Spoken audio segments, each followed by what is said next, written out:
retiendra que l'auteur d'une proposition de loi en a admis le caractère nul et non abouti en présentant une seconde version radicalement nouvelle, un contre-projet appelé amendement. Ces manipulations honteuses dans la précipitation, au vu aussi de tous, prouvent que pendant un an, PASTEF, ces juristes sans frontières, son gouvernement promettait d'abroger la loi d'amnistie sans jamais avoir commencé à y réfléchir. Chers collègues, la proposition de modification qui nous est soumise est inique et inacceptable, en ce qu'elle invoque, dans son exposé des motifs, les droits intangibles et inaliénables des victimes pour justifier la modification des dispositions de la loi.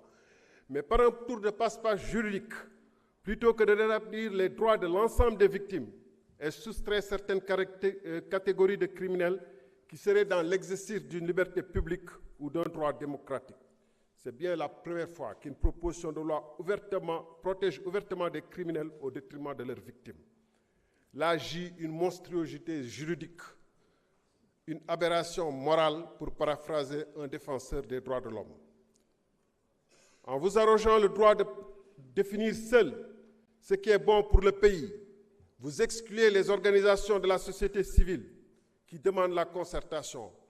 En prétextant détenir seule la vérité absolue, que vous confondez avec la majorité absolue, vous répudiez le manifeste des 22 universitaires qui, en mars 2024, avaient dit aucune disposition ni principe ne s'opposerait à une abrogation de l'amnistie après l'élection présidentielle. Da ngeen ne na leer, mais da ngeen ne bu yëpp leer na am rek lu leer leneen ni bu mu leer. Da ngeen ne manifestation am na ñu nekk ci biti bëgg a manifester bàyyi leen ñu manifester. Merci jërëjëf.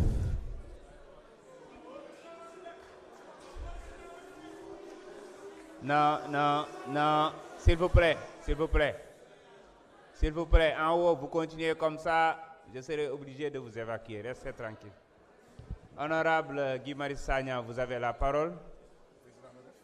Sant Yàlla bu baax. Fama Ba se prépare.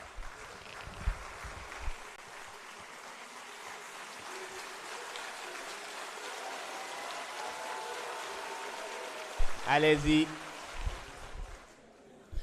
mbokk yi nuyu naa leen bu dee président assemblée nationale dafa jalgati texte yi kenn mënu ci ànd waaye xam ngeen lan moo gën a bon mooy ku amul ay principe wala koo xam ne il a des principes à géométrie variable kii ma fi jiitu di ngeen gis benn interview vidéo mu naan je cite am na fooy toll xeer sax dafay tuuti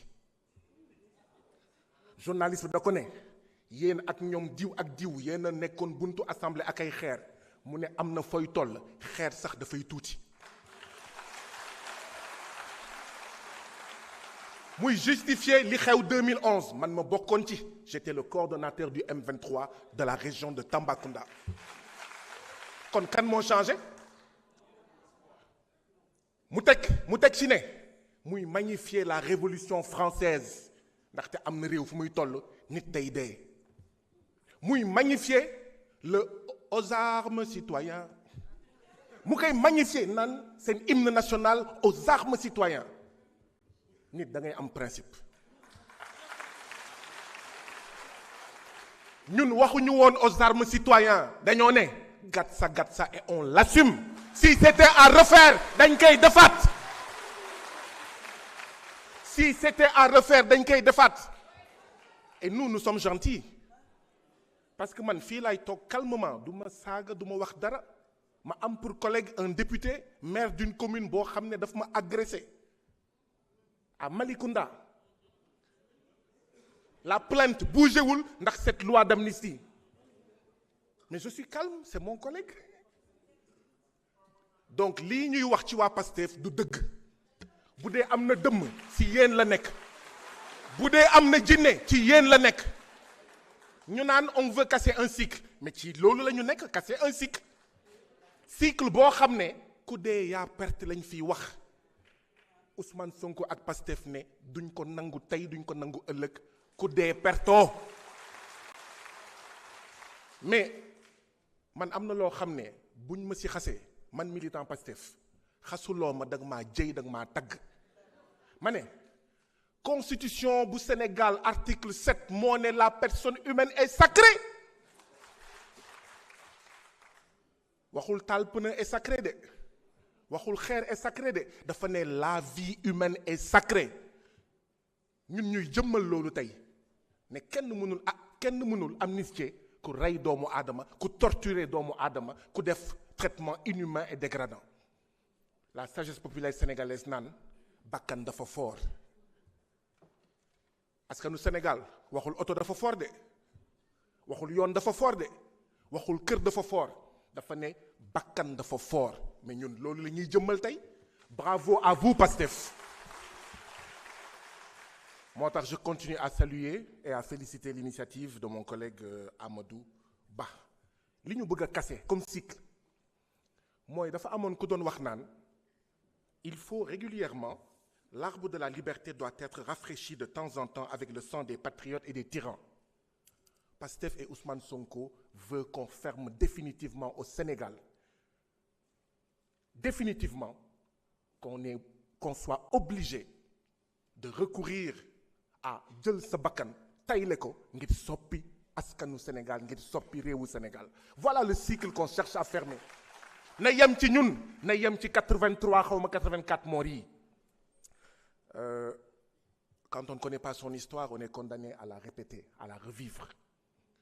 La seule manière de ne pas la revivre mooy ñu ubbi ay enquêtes ñu ubbi ay informations ndaxte nag diggante 2021 ak 2023 Sénégal dafa amoon lu ñuy woowee anomie dérèglement chaos.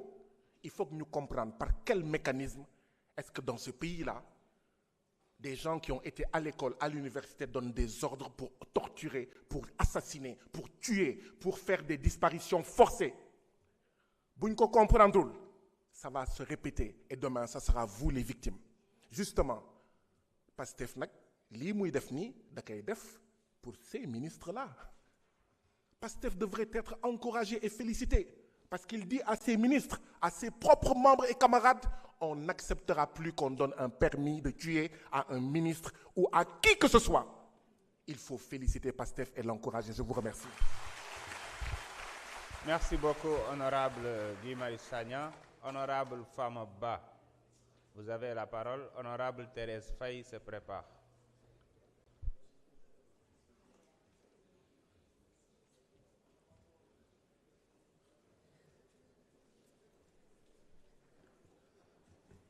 بعد أعوذ بالله من الشيطان الرجيم بسم الله الرحمن الرحيم ربي اشرح لي صدري ويسر لي أمري واحلل عقدة من لساني يفقهوا قولي. Président, maa ngi lay nuyu di nuyu monsieur les ministres de la justice et du travail ak leurs collaborateurs di nuyu Cheikh honorable ak képp koo xam ne yaay sénégalais nga toog fii tey ak képp ñépp ñu nekk ci biti.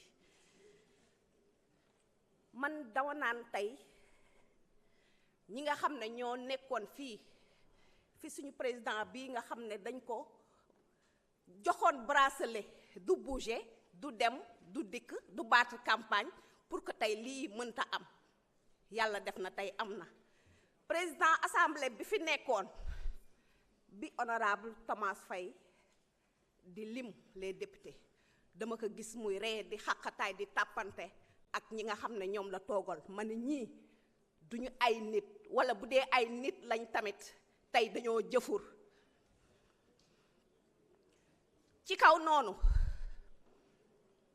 Aïda Coumba Sall laa koy woowee tey dañ ko nawoon ci politique mais hande a hersini kam ndax moom moo ñu fi wax ne ay forces occultes ñoo fi nekk muy ñun waa Pastef nekk ay terroristes dem di ñu jëy baane au niveau international. Bi ñu demee commission président vous êtes là Mettal bi rapporteur général ñëwee je lui ai parlé en anglais lui dire que they have this amnesty for themselves. They killed people, they persecuted people, they tortured them, and now they would have to get our pardon by force. That's unbelievable. Ça, c'est incroyable. incroyable et c'est impardonnable yow nga ñëw nga rey suñu ay doom nga jàpp leen di leen tëj nga jàpp leen di leen torturer ñii mënatuñoo am doom nga jël sa ay doom yóbbu leen à l'étranger nga ñëw ne tey yaa def amnistie baal sa bopp par force loolu au nom de quoi loolu du fi am dañ koy voté Amadou Ba doomu baay hande de franchement mi weltima no feewi Seydi Ba